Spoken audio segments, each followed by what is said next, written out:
আমরা আজকে একটা ফতুল্লা থানায় গত 17 তারিখে মঙ্গলবার একটি চাঞ্চল্যকর ঘটনার প্রেক্ষিতে আজকে এই প্রেস ব্রিফিং করছি।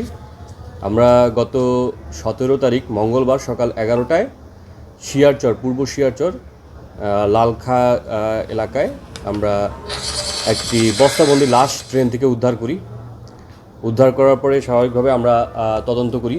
তদন্ত প্রক্রিয়া আমরা বিভিন্নভাবে আমরা ম্যানুয়ালি এবং ডিজিটালি সবভাবে আমরা তদন্ত জিজ্ঞাসাবাদ সহ বিভিন্নভাবে তদন্ত করা শুরু করি।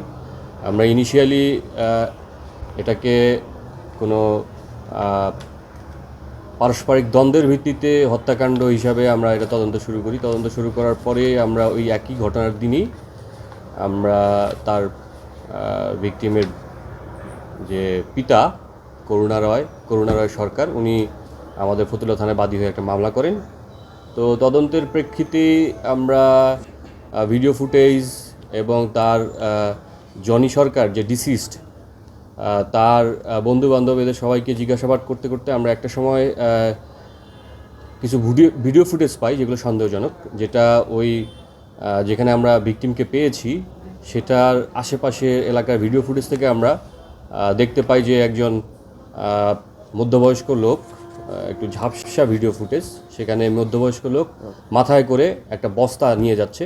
যে বস্তাটার সাথে রাতের বেলায় যে 2টার সময় যে ঘটনা, এই বস্তাটার সাথে আমাদের যে উদ্ধারকৃত লাশের বস্তা, এই বস্তার সব কিছু মিলে যায়। তো আমরা ভিডিও ফুটেজ আরও ভালো করে অ্যানালাইসিস করতে করতে একটা সময় আমাদের সন্দেহ হয় যে এই ঘটনায় যে লাশটা মাথায় করে ক্যারি করে ডাম্পিং করার জন্য নিয়ে গেছে, সেটা তার বাবার সাথে, ভিকটিমের বাবার চেহারার সাথে আকার আকৃতি চলাফেরা এগুলোর সাথে মিলে যায়। তো পরবর্তীতে আমরা তার ভিকটিমের বাবা এবং মা দুজনকে আমরা নিয়ে এসে জিজ্ঞাসাবাদ করার একটা স্টেজে তারা ইমোশনাল হয়ে তাদের ঘটনাটা স্বীকার করে যে তার ছেলে জনি সরকার, সে দীর্ঘদিন ধরে মাদকাসক্ত ছিল এবং বখাটে স্বভাবের ছিল। পাশাপাশি সে কোনো কাজ করতো না। তার এই বাবা যে হচ্ছে সিকিউরিটি গার্ডের কাজ করে উসমানী ক্রিকেট স্টেডিয়ামে, এবং মা হাউসওয়াইফ আনিতা সরকার, তাদের উপর রেগুলার সে নেশার টাকা পয়সার জন্য অত্যাচার করত। সেটা দীর্ঘদিন ধরে করে আসছিল, অত্যাচারে অতিষ্ঠ ছিল। তো সর্বশেষ আমাদের ঘটনা যে রাতে ঘটেছে 16 তারিখ সোমবার রাতে, সেদিনেও একই ঘটনা ঘটার পরে তার নেশা কেটে যাওয়ার পর সে যখন ঘুমন্ত অবস্থায় ছিল রাত 10টার সময়, সোমবার রাত 10টার সময় তার বাবা এবং তার মা দুজনেই উপস্থিত ছিল ওই সময় বাসায়। তার বাবা তাদের বাসায় রুটি বানানোর যে বেলুনি আছে, বেলুনি দিয়ে তার নাকের উপরে এবং কপালের নিচে এই মাঝখান বরাবর